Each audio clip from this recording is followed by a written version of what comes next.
On today's Locked On Thunder podcast, the Oklahoma City Thunder pushed their winning streak to 10 in what certainly was a basketball game. Ajay Mitchell gets his first start. Aaron Wiggins shows out in his hometown, but Jalen Williams continues to struggle. We're going to dive into it all on today's show.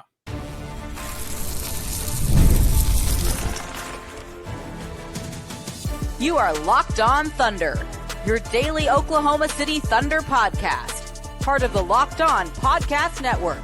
Your team every day. Let's get it going on the Locked On Thunder podcast on the Locked On Podcast Network. Your team every day.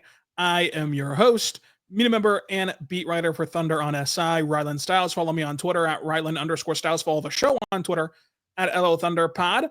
On today's show, we're talking about the Thunder beating the Charlotte Hornets for its 10th straight win and all that went into that. Today's show is brought to you by FanDuel. The NFL playoffs are almost here, but it's not too late to get in on the regular season action with FanDuel, because right now, new customers can finish the season strong with $250 in bonus bets if you win your first $5 bet by visiting FanDuel.com to get started. I'm happy to announce that we put together a great NIL package, and we have secured Brandon Bahbar, Daily Thunder beat writer, 107.7 The Franchise, and KREF's own for another double dip. Also the host of OKC Dream Team, which we also collaborate on. But Brandon, I'm glad you're back, because this was quite a basketball game that would have been to fly solo on. Yeah, so this was, when you found out beforehand that LaMelo Ball and Brandon Miller were going to be out for the Hornets, and that, of course, Lou Dort, Cason Wallace, Alex Caruso, all of the Thunder's perimeter defenders, like their elite point of attack guys, were going to be out. I was just kind of like, how's this game going to turn out? Like, what is this game going to be? And it was a weird game because it was kind of close. Then the Thunder made a push like you would expect them to make a push.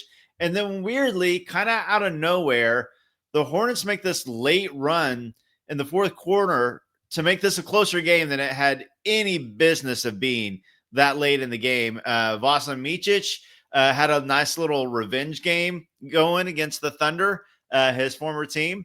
But, of course, the Thunder's talent, too much for the Hornets. They still end up winning by double digits. But it was just a weird game.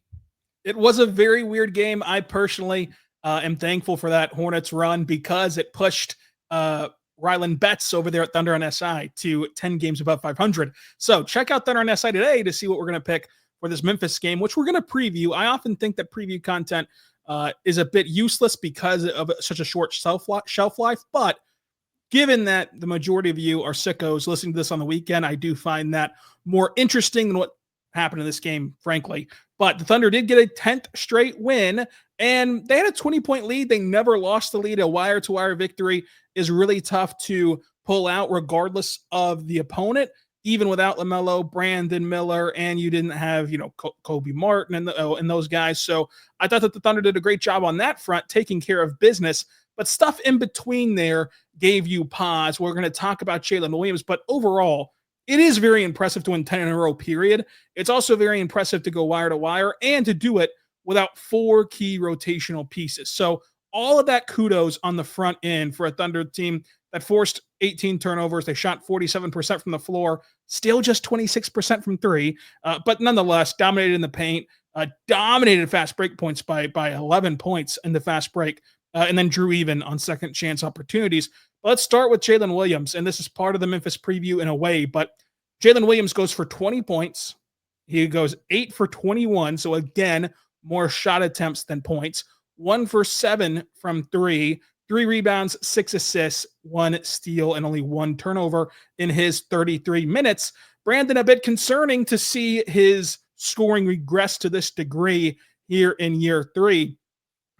I just think that when you look, it's concerning mostly because this was the easier outcome for Jalen Williams. This was supposed to be a get-right game because, frankly, I have no confidence that he'll be able to break out of this against Memphis when you have Zach Edey and Jaren Jackson Jr. harassing him in the paint where he likes to get going. And then for as much as you can take away from Minnesota's overall team stats and the season to this point, they still have Rudy Gobert at the rim, which will make life really tough on J-Dub. So these are two just monster games in a negative way for Jalen Williams coming out. And it just feels like the book is out on him and it's up to him now to adjust. And one of those adjustments, I think, Brandon, is that he's got to go up with a better plan, with more aggression, more under control, and more physical. Because right now, he's attacking the rim, yes. He's driving to the rim, yes. But the reason you're not seeing him get calls and the reason you're not seeing him convert is he's almost going up there like an inflatable tube man that you see in the front of a car lot. Like he's just flailing his arms around, throwing up a shot, and like settling for floaters and going for layups. Whereas if you just go up strong with the intent to slam it on somebody, sure, you're not always going to catch a body, but you're going to catch a foul more often than not. Get to the line, see a couple go in, and really get going in that regard. But the way he's doing it right now has led to some struggles.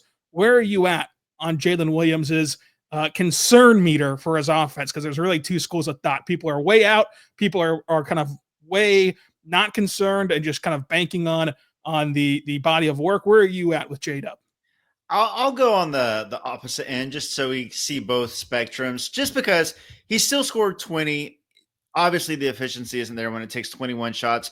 But when you look at the three-point attempts, he has 1 of 7 from 3. So he was still 50%, from when he was shooting twos. Like he was 7 of 14 when you take away the threes.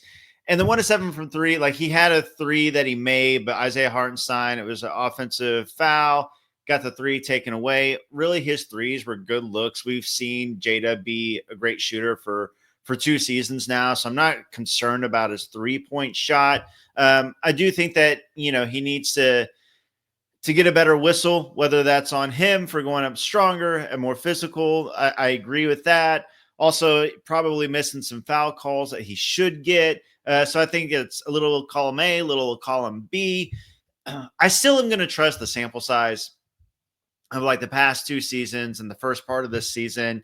Like if this is a slump and he's still scoring 20 points on 21 shots, I know he had 20 points last game as well, just not as efficient. He hasn't been as efficient in December like as he normally is. Like usually when you look at Jada box scores, it's something like 11 of 17 or, 10 of 15. Like that's kind of what we've become accustomed to. And he hasn't been hitting that 50% or higher mark lately. So it's a little bit jarring. I'm still going to trust the sample size. I think he'll get right. I think he'll bust out of this slump. I just trust the sample size and the work he puts in and the talent. Yeah, I don't fault you for that because on top of the sample size, you have pretty easy fixes where like it's the out of control drives that you don't want to see. It's the settling for really tough, awkward mid-range jumpers that you don't want to see. All things that he can easily clean up. And so when you combined what would be the solution to these mass problems that you see with the body of work that he already has, it can really subside some of that panic, or should subside some of that panic that you're feeling right now after a bad month of December.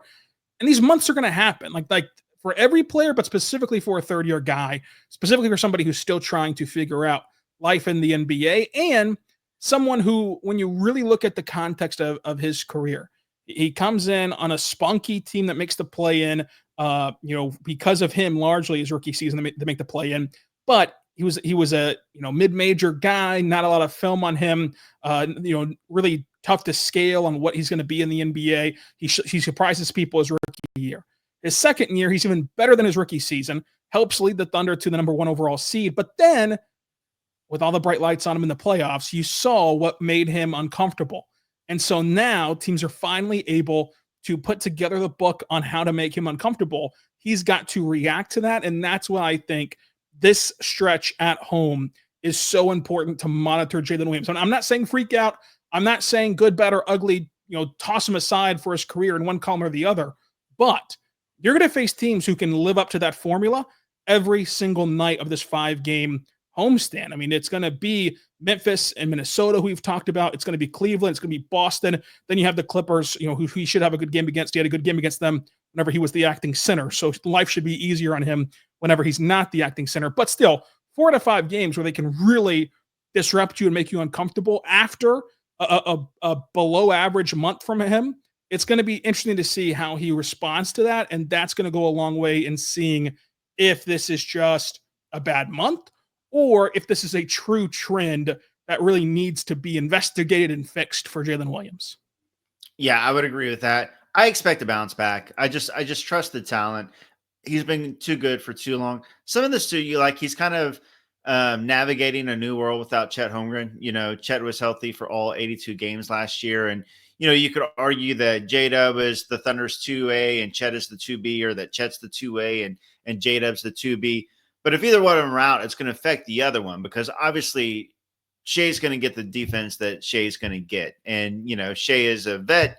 Shea is an MVP candidate, maybe an MVP favorite. He should be. So he's going to get his. But, when you become the second guy, like, there's no doubt now with Chet out, J-Dub is the second guy. So he's kind of just navigating this new world. I trust he'll figure it out. I do think that he has some positive regression from three coming. He hasn't been hitting from three like we have seen him hit before.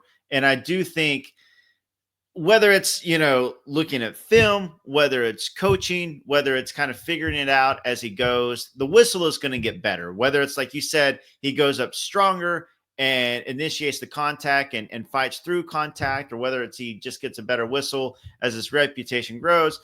A few more free throws here or there. I expect J-Dub to bounce back. Yeah, and to your point, I mean, really, if you are a subscriber to, the Thunder had success his rookie year because nobody took them seriously and they caught teams off guard with how good they were, whatever, which I don't particularly subscribe to that theory, but many of you in the comments who are freaking out about Jalen Williams right now do subscribe to that theory.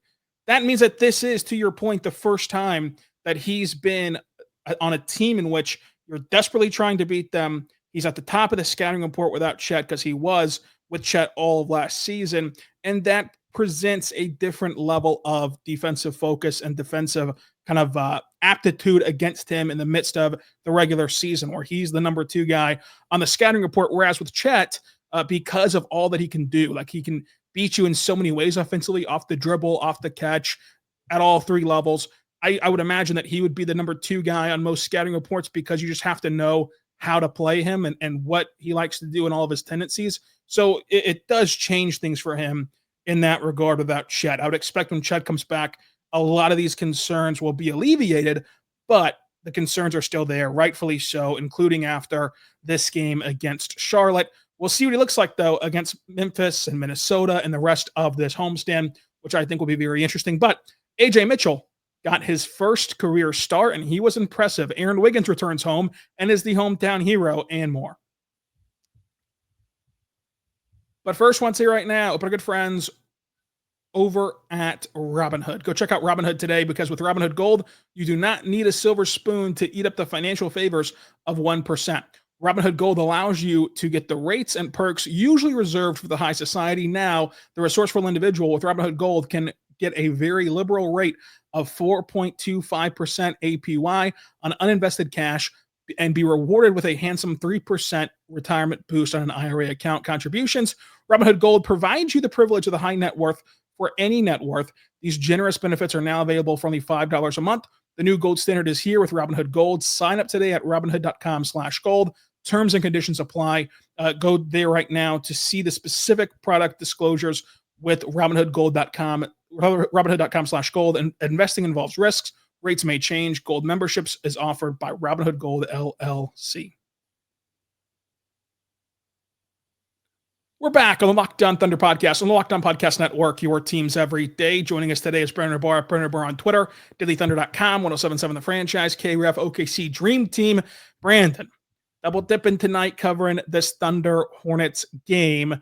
It was Ajay Mitchell who got his first start of his career due to all the injuries. No Kaysen, no Lou, no Caruso, and of course no Chet for Oklahoma City. And Ajay Mitchell goes 4 for 8 from the floor, 1 for 2 from 3, and including an and one for Ajay Mitchell that he converted. 4 assists, 5 rebounds, and 10 points with a +7 on the night. He really did everything on the floor. I'm really encouraged by everything we've seen from Ajay Mitchell so far. Yeah, he's been impressive. A second round, 2A rookie. The Thunder obviously targeted in the draft because they traded back into the second round to try to draft him, and they moved up twice, 2 or 3 times to make sure that they got their guy in Ajay Mitchell. And you can see why. He does not play like a second-round rookie. He doesn't play like a rookie. He plays mistake-free basketball. Again, he did it tonight. He only had one turnover in 32 minutes. He plays efficient basketball. Like, he's shooting over, I think, 44% from three this season. And over the last 3 games, he scored 35 points. I know he had his career high 16 points. Then he just missed double digits the last game when he had 9. Then he had another 10 tonight. He's been consistent. You just don't see him make mistakes. He moves the ball. He does all the little things. I think he's a really nice kind of an unrated playmaker. He had a really nice pass to Kenrich Williams tonight for a dunk. The thing with Ajay Mitchell is he's also another two-way player. Like, we weren't sure about his defense. Like, that was a question mark coming into the league. Like, he was really good at a small school, and he was an older rookie, which is why he fell in the draft. And there's some question marks about his defense, but his defense has been impressive too. So here he is. He earns his first start, and I thought he was incredibly impressive tonight, as he has been all season. Yeah, I think that he's just so under control as a rookie. It really leads you to believe that this is just him scratching the surface. And I mean, he's an older guy, so you naturally believe that will limit any possible development. But I think part of his progression, or like his quote unquote leaps, can just simply come from more opportunities where he always makes the right play, no matter how large the sample size is. So if you let him like run the secondary offense with the ball in his hands as the season progresses, then you could see, not necessarily him getting better, him just getting more chances. And whenever you give him these opportunities, where he got extended bench run this week, and now he's in the starting lineup due to injury, and he's really answered the test each and every time. I'm not saying that Ajay Mitchell will ever be an all-star, but he'll be one of those all-star role players like that. Like, whenever we talk about best role players in the league, if Ajay Mitchell keeps this up, his name will be among the best role players in the NBA because of what he's doing on both ends of the floor. Aaron Wiggins, another role player, really showed out. 10 points in the first quarter as he starts this game also. 6 for 10 overall, 3 for 7 from 3, 2 for 2 at the line, 5 boards, 1 assist, 2 steals, plus 18 for Aaron Wiggins. It was good to see him, of course, filling in with the starting duties and of all the storylines and storybooks of him being at home in this game. I thought that Wiggins really tied everything together in this game at every point, but especially allowing you to extend the lead early in this game. And I won't say never looked back, because you're right, the Hornets did make a run, but it was kind of a run in name only, where it still felt like the Thunder were in control, largely because of what Wiggins banked up. Yeah, Wiggins came out hot. Like you said, double digits in the first 9 minutes of the game. Really nice homecoming for Wiggins. Got his jersey retired last night at his high school. The Thunder squad was all there to support him. Trey Mann showed up to help support his friend Wiggins. Just really impressive from Wiggins. And, he's a guy that has not had as many minutes in the rotation lately as I think we all kind of assumed he was going to get. His rotation minutes have been kind of up and down, have kind of fluctuated. But this is a reminder of the kind of role player that he is. 17 points, season high, and he impacted the game, hit threes. Like, the Thunder need three-point shooting, and really the only guys that did it tonight were Aaron Wiggins and Jay Will. They hit multiple threes. Both of them hit 3 threes tonight, and both were 3 or 4 from 3 at one point. But, yeah, I thought that Wiggins – I don't know if it was a North Carolina homecoming bump or if it was a starter minutes bump or what it was, but Wiggins was impressive tonight, as well as AJ. Those were the two guys that to me stood out this game, were Aaron Wiggins and Ajay Mitchell, the two guys that usually come off the bench, but were in the starting lineup tonight because of injuries. Yeah, I totally agree that those two guys are the most impressive parts of this game, to fill in so well when you're missing such massive pieces, like not just rotational pieces, but starters and of course a rising star in Chet, which you had already planned to miss in this game, but still Caruso, Kaysen, and Lou. Those are your best perimeter defenders, and Wiggins and the like get a rap of not playing up to snuff defensively. Obviously, easier assignment on that end in a game like this, but they held their own and they got a win over the Charlotte Hornets, and again held their opponent even without their 4 best defenders. Like Chet is their best defender. Kaysen, Caruso, Dort. They held an opponent under 100 points. Again, it's not that impressive because it's the Charlotte Hornets who are banged up, but still in the NBA, in the modern NBA, to hold a team under 100 points is still worth celebrating. But along with those two starters, you mentioned Jay Will, 3 for 6 from three, some really nice playmaking passes where he had 6 assists. He kept the ball moving really well, 4 rebounds from him as well. He's been awesome since his return. Kenrich Williams continues to play the best basketball of his career in the NBA, 4 for 6 from the floor, a +2, 4 boards, and an assist and a steal. We're going to get to Jay Will and we're going to get to Us and Dillon Jones in the next segment, but Jay Will and Kenrich were the 2 best bench players and went a long way in getting this win. Yeah, Kenrich Williams continues to impress. Like, he has reminded everyone why contenders playoff teams wanted to trade for him a couple seasons ago. He dealt with those injuries last season, and I think he was kind of one of the forgotten players on this Thunder team coming into this season. And Kenny Hustle looks like that, top tier role player once again on defense, the hustle, obviously. And then he's been playing really well offensively as well. Has been shooting the ball really well. He's even shooting from the free throw line well, which is like, one of his weaknesses. Previously. Was that? He has not missed a free throw. It's crazy. It's crazy. Yeah, he's the best free throw shooter in the league now. He hasn't missed a single one. He's hitting 100%. And then Jay Will, obviously so great to have him back. And I think that the first thing, everybody thinks of with Jay Will is just like the vibes, the smile, the camaraderie, the bench mob. But you kind of forget he helps on the court too. It's not just the vibes with Jay Will. Like, his 3-point shooting as a big, 3-6 tonight, 9 points. And then, like you said, his playmaking. We knew that Jay Will, for a big, is a really nice playmaker, much like Isaiah Hartenstein. But he really showed it off tonight. I thought that those 2 guys were easily the best 2 guys off the bench tonight. And I think that Jay Will also should get credit for the Costco guys because they did not start the boomstick until after Jay Will's boom for every 3. So something to ponder as we head into the final segment. We're going to talk about Us, Dillon Jones, and the Grizzlies game. We're back on the Locked On Thunder podcast talking FanDuel because they're our great friends and the NFL playoffs are almost here, but it's not yet. And it's not too late to get in on the regular season action with FanDuel, America's #1 sports book, because right now new customers can finish the season strong with $250 in bonus bets on your first $5 bet if it wins.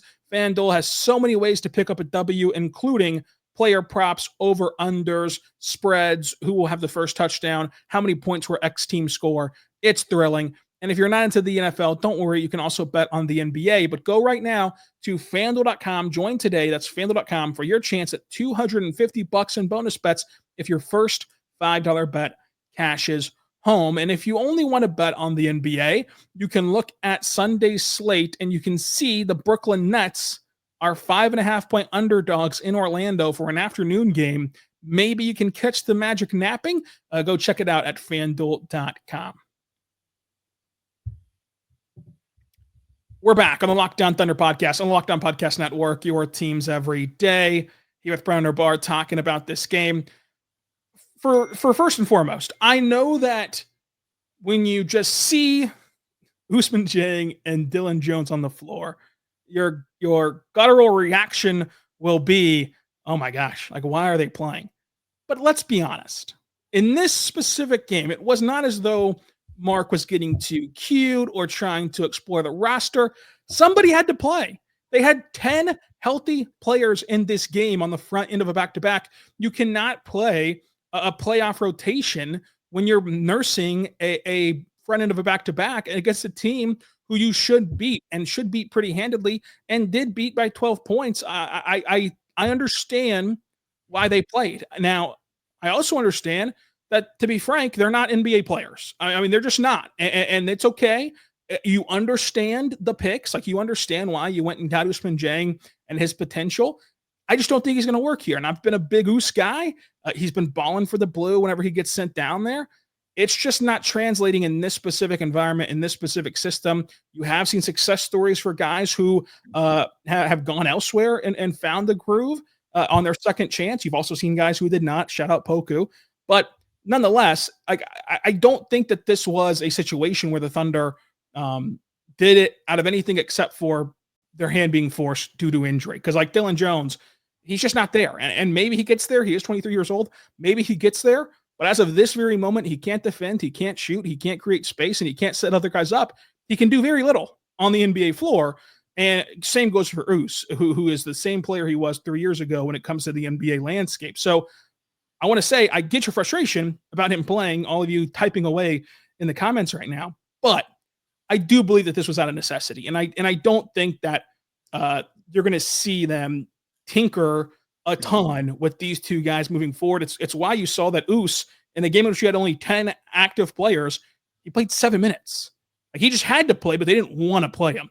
And Dillon Jones had 14. Some of that was inflated by having the game in hand in the final frame, and they did cut it to 12, but you still had it in control. But Brandon, I'm not going to, kind of say that you should never complain when those two guys are on the floor, but in a game like this, how could you gripe about them playing? Yeah. So all the reasons that you stated, you have 5 of your 15 guys are injured tonight. So you only have 10 players from the 15-man roster, either healthy and active tonight. So you're going to play all 10, especially on the first night of a back-to-back. By the way, you're playing the number 2 seed Grizzlies tomorrow, and it's a game that was pretty much in control most of the game, double-digit lead most of the game. So playing Usman Jang, playing Dillon Jones tonight, completely, I mean, you got to do it. You have to do it. It's not even like the deal where you're like, I understand why they did it. They really had to do it tonight, especially given the back-to-back. So, no, Usman Jang, he's still just 21 years old. He's actually a year younger than Ajay Mitchell is, who's a rookie. So, obviously, Usman Jang hasn't, worked out for the Thunder so far. He's had some injuries. He's shown some flashes. Like you said, he's played well with the blue. He has tools, and he plays defense well, and he'll get you some boards. It's like if the three-point shot falls, he can look good on any given night. But here's the deal. The Thunder had a lot of picks at the apple. They had a lot of bites at the apple. You have a lot of draft picks. They're not all going to be a steal like J-Dub at the number 12 pick. They're not all going to be a steal like Ajay Mitchell or Cason Wallace knocking it out of the park with the 10th pick. They're not all going to be like that. So Usman Jang's still very young, still 6'10", 6'11", with some tools. We'll see, what his future looks like. And Dillon Jones, obviously still a rookie.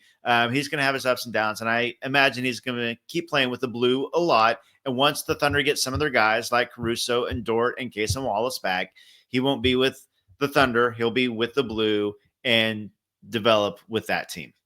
Yeah, Dillon Jones for sure has to be parked with the G League roster, and I think that the plan would be to do that. It's just that they ran into this very big issue with needing bodies. As for Us, I do believe that Usman Jang could go somewhere else and succeed, because what he needs is somewhere that can just give him opportunities, because he's gotten the G League opportunities. He's looked fantastic in the G League in multiple different roles, by the way, for the Blue, not just in one specific role. But you're just not in a place as a team right now where you can give him those chances. And the only way he's going to develop into an NBA player is by getting NBA opportunities that the Thunder just cannot afford him. So that's why I'm out on Us with the Thunder specifically. And to your point about so many bites at the apple, I would really caution fans to retroactively grade the drafts for this specific reason. You cannot view those drafts, specifically the Us pick and the Poku pick. You cannot grade those picks with the idea of drafting for this team in mind, because if you put yourself back in those shoes of those two drafts, to be frank, from my vantage point, the Thunder were not drafting for those guys to pan out. It was not as like, oh, we need these two guys to really work. They were throwing a dart at the dartboard, and I think that deep down they knew that these two guys had a very high chance of busting and just not being any good. But the slim chance that they were outstanding outweighed the negative of their kind of base reality, because they had so many opportunities. And in that very draft of Us, you of course had J. Will, you of course had J-Dub and Chet Holmgren. So that even further pushed you toward taking a shot on a guy like Us and a guy like Poku in his draft, who, if they hit, it's mind-blowing if they hit. If they don't hit, it doesn't matter. Like, Us not hitting does not matter. And going back to Poku's draft specifically, The goal was to be bad for the first time in a decade. Like, you wanted to lose as many games as possible. He got you to that goal with the slim chance that he could be a unicorn, unreal, what Kevin O'Connor was dreaming of when he was talking about Poku in the pre-draft process. So I understand that, like, you just want to lash out and say, what terrible picks. But really, I think that the Thunder knew they weren't going to work. It was just like, hey, if they can work, that's great. And if they don't work, we're fine. Well, and like, look at Giannis. Like, everybody, like, retroactively in hindsight's like, oh, all these teams passed up on Giannis. Like 13, 14 teams passed up on Giannis. What could they be thinking? But you got to think, at the time, nobody knew that he was going to become Giannis. But what did he have? He had the body. He had the physical tools. He showed some promise. Oh, and he developed the body. Like he did not have this body at the time of the draft. And it's like that Giannis is Poku's 1% outcome and Jang's 1% outcome. If you take shots at guys like Giannis, you're going to miss. Exactly. That's exactly what I was going to say.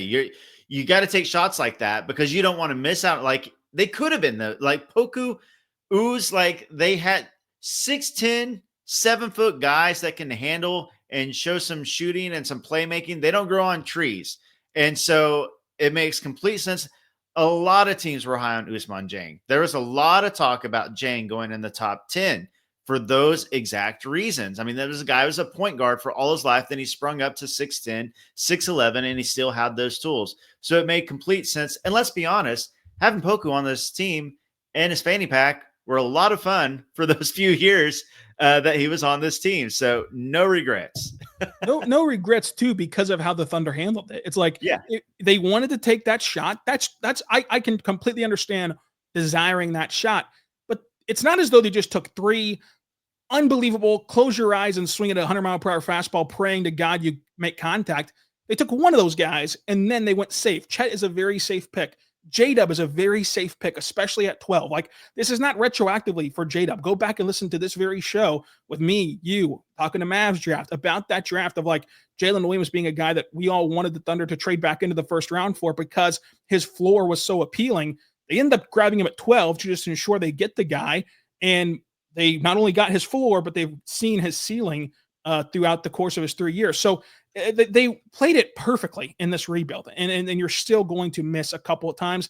And I just think that they've missed on Us. I think that they missed on Poku, and you're staring down the barrel of a miss on Dillon Jones. But I don't think that you can get there yet with Dillon Jones because we haven't gotten to see him in the G League enough. And I know that sounds crazy because a lot of you do not care a rip about the G League, but I would go challenge you to watch Jalen Williams, J-Will, in the first half of his rookie season, and then turn on the second half of his rookie season at the NBA level. What happened in between those two things to make him look just starkly different to the point where you could start him in a postseason game in New Orleans and go win? It was the G League. And, like, J-Will was another multi-year college guy. Now Dillon had an extra year in college, but he was another multi-year college guy who not a lot of people saw any upside in, who was an awkward build for what the Thunder were designing him to do. They weren't putting him at power forward. They wanted him to play center. And it ended up working out once he got to stretch his legs with that incredible G League developmental staff. And Dillon just has not gotten that opportunity yet because of factors out of his control. Like, he can't control that these guys got hurt. And, like, if you hear Dillon Jones interviews, even dating back to the preseason, like an interview that stood out to me in the preseason at training camp was, asking him about his preseason debut. And he just said, I don't care if I suck. Like, I just want to learn. I want to play. I want to figure things out. And I understand that along the way will come challenges. Well, here's your first challenge. Once he gets some time with the G League, I think that he can really turn things around. So I wouldn't throw Dillon Jones completely out after 200-something minutes in the NBA. Obviously, he's not an NBA player right this minute, but I think that he could get there. There's clearly a reason why Sam Presti invested 5 second-round picks in him. But by the same token, it's 5 second-round picks for a team that has $1 billion. And if you miss on Dillon Jones, which right now looks like the likely outcome, it doesn't hurt you one single bit because you still ended up with Ajay Mitchell. And so you have to look at this through a calculated web of transactions, which is what the draft is. And they've really nailed that draft and that drafting sequence of Topic. He's an injured player, but a no-brain top 5 potential talent. You take him at 12 and just wait on him. Dillon, he's this weird tweener who could be great, could bust. And then AJ, who has a really high floor. check, check, check with what they did in that draft strategy. It's flawless in the sense of its thought process. It's obviously going to have some misses, but you're going to make more than you miss with this strategy. Yeah, I was incredibly high on Topic, and he's like definitely the forgotten player right now on the Thunder for, obviously he's hurt all season long, but like you said, top 5 pick in this draft if he was healthy. And, there's a lot of talk about the Thunder could use another playmaker off the bench, somebody that could, run the offense and create for the team. Really excited to see what Topic looks like next season, because I think he has a really high floor and a really high ceiling. One of the best in this draft. And like you said, Ajay Mitchell, where does he go in a redraft at this point? Like, is he a lottery pick? If there's a redraft, I'm not saying he is or he isn't, but I mean, I think it's a good question. He's a first rounder for sure. Oh, easily a first rounder. Absolutely a first rounder. And then Dillon Jones, like you said, it's a bite at the apple, a unique skill set, a unique, his body is so unique, like, to have the kind of build that he does, but to be able to play make and lead an offense and create at his size. I completely get it. I think this is a really, really fun draft. And right now, if all you got from this draft was Ajay Mitchell, that's still a success. It's still incredible. It's looking like a success. That's still incredible. And I mean, we can have a larger conversation about this, but like with Topic specifically, no matter what he looks like with the Thunder, he's still going to hold that curb appeal of like, oh, our evaluations on Topic, like speaking as another front office, like putting on the Brooklyn GM cap, like their front office might have graded him out as a top 5 player to where he's going to hold that type of value for an elongated stretch. I mean, not to kind of kick around the Josh Giddey trade, but Josh Giddey got you Alex Caruso straight up because of that potential of like, he was a top 6 guy. Obviously the Bulls had the same evaluation on him that the Thunder did. And then you look at him and say, yeah, but with us, he's going to be a lot better. And so like Topic has that factor going for him too, to where I think that the Thunder nailed the 2024 draft. For as bad as people thought it was going to be, I think that they nailed it with Dillon Jones included in that process. But the Thunder do play Memphis. We're not going to get to a full preview. I will say, I think that this game could come down to the 2 second rounders, Jalen Wells, who's playing excellent for Memphis, Ajay Mitchell, who's playing excellent for the Thunder. Whoever produces more with all the injuries that these teams are going to be facing will probably lead their team to victory. But that, along with J-Dub taking on Edey and Jaren Jackson, are the 2 things I'm watching for in this game, Brandon. Yeah, I think this is a fun game, one, because it's 1 versus 2. So obviously that's going to be a lot of fun. The Thunder are coming off of a back-to-back. It's a home game for OKC. Not a lot of home games for the Thunder in December. So I think the crowd will be really into it on a Sunday night, kind of this like break in between Christmas and New Year's. No Ja Morant, obviously a big difference maker for the Grizzlies, but they've been good even without Ja this season. Like, they are deep. They have, just because Ja is out and just because Marcus Smart is out, this team still has, like you said, a lot of size. In particular, Jaren Jackson Jr. has been really good this year. Zach Edey. So I think that I'm fascinated by the Edey versus Hartenstein matchup. And I'm just expecting a J-Dub bounce back. There's been so much talk, about J-Dub. I know a bounce back is coming, so I'm calling my shot and saying we get a J-Dub bounce back against the Grizzlies. All right, Brandon's called the shot. And if you're familiar with Brandon predictions on this show, he's usually right when he tries to call his shot. So we'll see if that happens. We'll, of course, recap that game afterward tomorrow. But until then, be good and be good to one another.